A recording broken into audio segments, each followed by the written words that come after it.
And if there are occasions where targeted, clear actions can be taken that would make a difference, then we should take them. We don't do them because somebody's sitting in an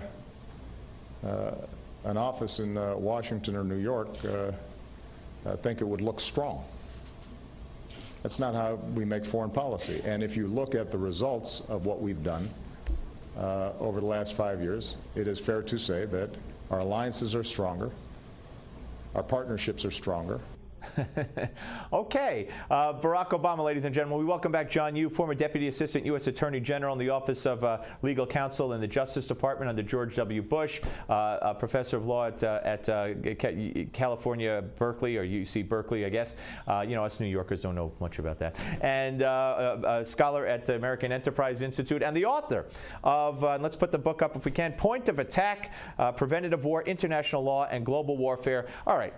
You talk so much, the book is about where we have come from and where we are now under President Obama. Now, one of the things you mentioned earlier, he's increased the use of drones. And just recently, you know, Al-Qaeda made this video where they were out in the open, and then about a week later, to his credit in my view, but with a little reservation, we got about 40 of them. You know, we struck them in Yemen. One of the criticisms of using the drones, I mean, the left is silent. If Bush was doing this, they'd be up in arms. But we lose the, and Mark Thiessen has commented on this, former chief speechwriter for George W. Bush. We lose the intelligence. Shouldn't we be capturing these people and, God forbid, interrogating them, which Obama won't allow us to do anymore? Right. One of the biggest faults of Obama's anti-terrorism policy is this decision not to capture any more high-ranking Al-Qaeda leaders because they're trapped in the ideology of Guantanamo Bay was wrong, military commissions are a bad idea, we're not going to add to the population at Gitmo. Right. The problem is, as you say, if you don't capture Al-Qaeda leaders and you just kill them with remote drones, you're never going to get the intelligence. And so what's been going on, you can think about it like investing. During the first 8 years of this war, the Bush administration made a lot of investments to gain a huge amount of information about Al-Qaeda, the targets of leaders. Using drones is just drawing down on that investment, but the Obama administration has not been replenishing it. And so that's why I think we're being surprised all around the world, why we didn't know about Benghazi, why we haven't been able to keep up with the Syrian regime. Our intelligence assets, I think, are wasting away, and it's very much like Carter in the 1970s. He fired a lot of the CIA. We didn't know that Russia was going to invade Afghanistan. We didn't know Russia was going to invade Crimea, because I think Obama and his folks in the administration have really undermined and destroyed the CIA. This is a question probably, I mean, we'd have to get in the mind of Obama, but how does he reconcile, and how does the administration reconcile as a matter of policy, not wanting to capture them, or if we do capture somebody, not willing to blow smoke in his face or sleep deprivation or God forbid, put his head underwater, but we're willing to kill him without any questions asked. How does he reconcile that, do you think? I mean, I think this is just partisan politics, because as you said, if President Bush were doing this, if he were killing thousands of people using drones without any due process in their view, you don't think they'd be screaming up and down for impeachment.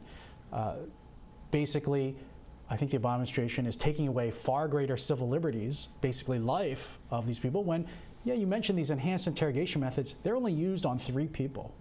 Right? The great majority of people we capture in Al-Qaeda never went through waterboarding or anything like that. And we've gone overboard to make sure that they get plenty of reviews. They're going to get their day in court. They're going to have trials. It's nothing, I think, like what happens if you're killed by a missile. As a former, Justice Department official, when you look at this Justice Department, and there's been a lot of criticism of the Justice Department on racial issues and everything else, but when you see the president changing laws or selectively enforcing laws or parts of laws, and justice going to states and saying, we suggest you do this, we suggest you do that, they have no power, but they can make life miserable. What's happened to the Justice Department? I think it's terrible, and I really think that what Obama has done and his Attorney General Eric Holder have done is really undermined the rule of law in this country. Now, people attack President Bush for claiming his power as commander-in-chief allowed him to take the initiative in war. I think the Constitution allows that. But what the Constitution doesn't allow is the president to refuse to enforce laws domestically. The president has a duty and a responsibility to take care of the laws are faithfully executed unless they're unconstitutional.